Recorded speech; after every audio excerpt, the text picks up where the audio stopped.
Kebakaran terjadi di sebuah rumah 2 lantai, berlokasi Jalan Babatan Pilang Wiyung Surabaya, sekitar pukul 15.30 waktu setempat, pada Rabu, 1 Februari 2023. Kobaran api yang mengamuk itu, melahap seisi di 2 ruangan, yaitu kamar dan area terbuka untuk menjemur pakaian, berukuran 4 x 5 meter, di lantai 2 rumah tersebut.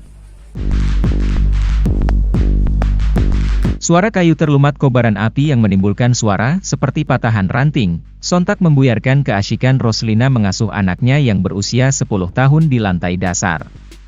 Menyadari suara aneh tersebut semakin nyaring dan mengganggu, Roslina berinisiatif keluar rumah, seraya menyeret tubuh sang anaknya.